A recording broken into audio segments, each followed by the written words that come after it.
So let's have a look at this transformation here. And we can sometimes get confused thinking this is a rotation through 180 degrees, but actually it's a reflection in the line y equals negative x. Now, when we describe reflections, we not only write down the reflection, but we also must write down the mirror line.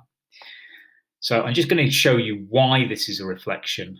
So I'm just going to draw the line y equals x roughly, y equals negative x rather, roughly here, if I can get that right.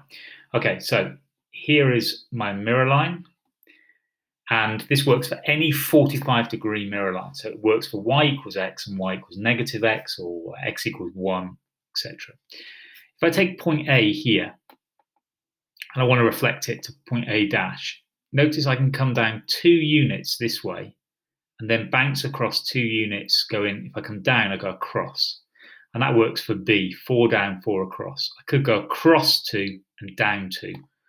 And that's how come I know it's a reflection and not a rotation if I was in any doubt. Now I'm going to find the matrix that does that. So I'm going to do this in the same way that I did the previous one, but I'm going to do it a bit quicker. So I've got my transformation matrix here, which is A, B, C, D. And again, I just take the points. So A, 2, 0. B, 2, 3.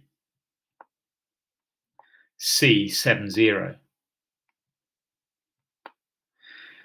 And what I can do is I can do this in the same way that I did the rotation matrix, and I could make a simultaneous equation for each one.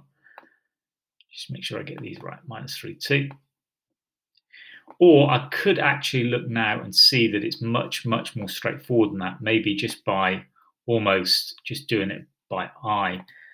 I've got 2a plus b gives me 0. So I'm going to think that a is probably 0 for this one. And 2a plus 3b gave me minus 3. So I'm just going to guess that b is minus 1. And then let's just check that that works. No 7s, none of these give me nothing. 2c and no d's give me minus 2. So I'm going to think that c is minus 1. And you can check these out if you want, and d is 0. And let's just double check this. Minus 2 of these and none of these give me minus 2. And minus 7 of these and none of these give me minus 7.